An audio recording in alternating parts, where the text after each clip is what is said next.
Greetings, ladies and metal gents, and welcome to this latest edition of Tales from Outer Space, where I take stories from across the internet and read them for your entertainment. This particular story is called Shock and Awe, written by Firefighter Raven. Cahalt group leader Telian looked around hopelessly. It had only been 3 rotations since the Skirix had attacked the colony. She was angry at herself for getting her command and the civilians they protected, trapped with the cliffs at her back. She'd waited too long to evacuate the settlement, and now they were boxed in. Talion didn't even know how many were on the moon. The Brucks had only started this colony up 5 cycles ago. There was only 1 settlement with plans for more. All told, there were about 4,000 Brucks here, and those were mostly farmers and miners. Talion's company had been surveying suitable places for a Federation military base. She led a team of 20 engineers, geologists, and other scientists to find the best spot for their use, and that minimized negative impact on the moon. Made on Variet 3, where an idiot military commander built the base over a major fault line. A planetary quake ripped the base in half and leveled it completely. Luckily, the only serious casualty was the officer's career. She had 130 soldiers with her as security, mostly to protect against local fauna and assist with any heavy work. Cahalt group leader Talion was caught completely by surprise by the Skirix Labor Party attack. Her transport ship was destroyed in the first volley of small Skirix fleet. The system of satellites wasn't in place to boost the communication signal out of the system. She still tried though. But they could still receive, and from the panic broadcasts, it sounded like the Skirix were attacking all over the 4 local systems. Local militias weren't enough to stop them, so they had everything their way. But they got one hell of a surprise when they attacked this settlement. They never expected to find 130 Federation troopers. They left almost 100 dead in their initial attack, but that just seemed to piss them off. The Skirix didn't expect any resistance, so they came in lightly armed, expecting to meet local militias at most. And that's why her command was still alive. She'd taken maybe 20 casualties, dead or wounded. At least civilian casualties were fairly low. After the first attack, she sent them to digging underground bunkers to take cover in and use the removed dirt to reinforce the wall. It was only meant to keep their livestock in and wild predators out. There were high cliffs to her left and behind her, with mine tunnels leading into the rock. The ground in front of her was fairly flat and had no obstructions. The right side was a slope that cut through the cliffs around her. The locals said they got their wood from the isolated forest up there. They told her that it was surrounded by drops on 3 sides, so no escape that way. But after 3 rotations, they had almost no food and were low on energy packs for their laser rifles. But there was sufficient water in the cistern, and she had no comms or medical supplies. But it didn't matter anyway. She'd seen more and more Skirix ships landing near the enemy camp. The Skirix managed to get some snipers on top of the cliff to her left and were beginning to form up just out of range. But that's not what made her blood run cold. "Chakadra!" rang out from dozens of throats. They were merciless killers. They were bipedal insectoids that were as tall as a single-story building, 4 arms that ended in wickedly curved talons, long fangs, and skin tougher than Federation combat armor. They also had a nasty habit of consuming their prey, and there were at least 500 of them exiting the gorge. The Skirix were done playing if they were releasing the Jakada. They wouldn't leave anyone alive to enslave. Talion was so engrossed by the Jakada that she hadn't even noticed the sniper fire on the left had stopped. The Jakada began to advance at the lumbering run. Talion looked at her surviving troopers. "It's been an honor leading you." She paused before finishing. "Let's take as many of these bastards to the afterlife as we can." Her command fired on the Jakada, but with little effect. They'd only killed 1, and the Jakada were more than halfway to them. Firing from her troopers was dying off as they exhausted the last of their energy packs. It was about then that she heard what sounded like a horn, but not like any she knew. like a kind of bellowing sound. But that is not what made her blood run cold. The sound came from some kind of drums, followed by an eerie sound that she couldn't even describe. And then she saw them, some sort of biped she'd never seen, maybe 10 of them, and what she realized was some kind of instruments. A pair of them had some kind of tall horn with a creature's head at the opening. Her people had something similar to the drums being carried by the other group. But what really drew her eyes were the 4 beings playing some sort of sack with sticks coming out of it. That was the source of the unholy sound, which had gained everyone's attention. Even the Jacada stopped and looked. They also acted like it caused them pain. One of the troopers blurted out, It's the humans! Alien had never met a human, but she'd heard of them. They'd only recently joined the Federation, but were not as advanced as most races.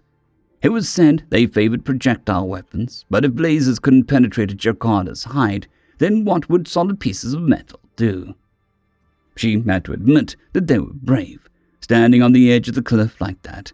But what did they expect this noise to accomplish? No matter how haunting the sound was. She found out less than a minute later. With all the attention focused on the humans on the cliff, no one noticed the humans streaming down the hillside until their battle cry rang out. There were hundreds of them, and they rode on some type of quadruped animal. No, not an animal, but a machine of some type. They were covered in body armor, but the scariest were their heads. The demonic visages that peered out from under the helmets were like something out of a nightmare. Each of them carried some kind of spear with a glowing tip that was being held upright, and what looked like some kind of rifle in a scabbard in front of their legs. She couldn't believe that they were attacking with such primitive weapons. One of them even carried a banner that flapped in the wind. It was a brave show, but foolish. The Jacada turned towards and started to run at them. The gap quickly closed between the two. And then the huge horns sounded again. Another huge cry came from the hundreds of throats. The spears came down in unison, right before they reached the Jacada. That haunting sound came from the hillside as they started playing again. She saw the Jacada visibly flinch and stumble, not enough to make them fall, but just enough to leave an opening for the charging humans. Now she understood the music. It was a distraction, and it seemed to mess with the Jacadas somehow. The noise as the humans crashed into the stalled Jacada was immense. Screams, cries, and howling echoed off the cliffs. She was stunned by what she was seeing. The Jacadas were dying to those spears, driven deep into their bodies. Even the ones that weren't impaled on the spear were knocked over by the metal beasts ridden by the humans. After a human had stuck his spear in their target, they pulled out some sort of short rifle and were firing into the Jacada at near point-blank range. She was stunned when she saw the Jacada's head explode when hit by one. Even the things they rode were attacking with their own claws and teeth. But it wasn't all the humans' way. The Jacadas were starting to fight back.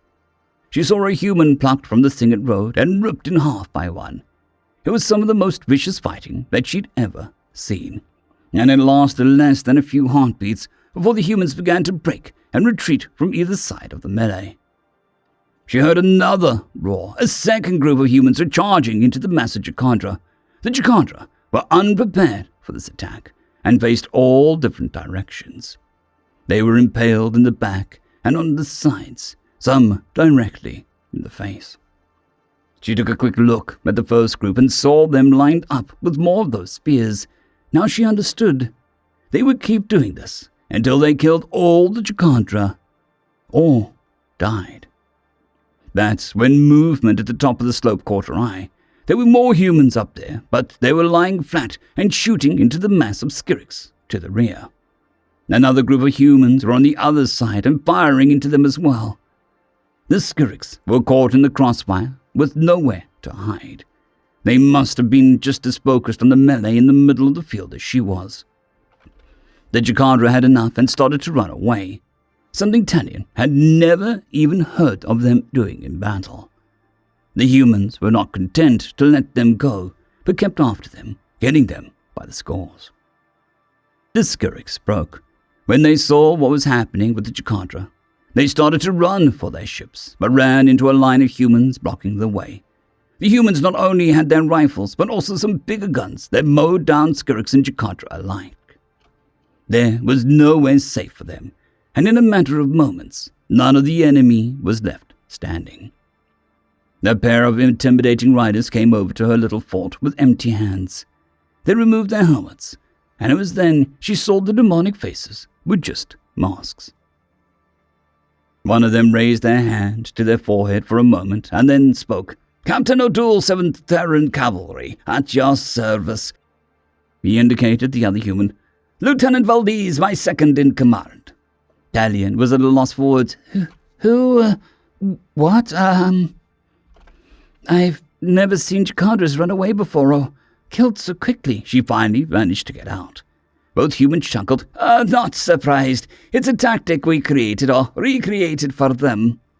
"You've fought them before," Talion blurted out. The captain answered, "Yes. They started attacking our colonies with them about 5 years ago." "Do you always fight like this?" The one called Lieutenant Valdez answered. "Oh, hell no. We'd be wiped out in a hurry." Talion had so many questions. What was that noise from the top of the cliff?" O'Doul gave a big grin before replying, "Just a little something that my ancestors used to terrify an enemy before a battle." He continued, "The tall horns are called the Skirix, drums and bagpipes. Those are the ones that would terrify my ancestors, enemies on Earth." Talion laughed a little. "It terrified me. What were they playing?" O'Doul replied, "A song written centuries ago, during one of our deadliest conflicts before we went into space. It's called The Bloody Fields of Flanders." Talion melted over. "And you played that to distract the Chikadra?" Lieutenant Valdez replied, "Something about the bagpipes messes with them, throws them off stride." O'Doul added, "We don't just use them against Chikadra, they distract most aliens as well. We call it shock and awe." End of story. I would like to thank our T5 members and patrons, Casper Arnholtz, John Creighton, Vidmori, 050, Dragzoon WRE, and Elijah Silvercross. Thank you very much.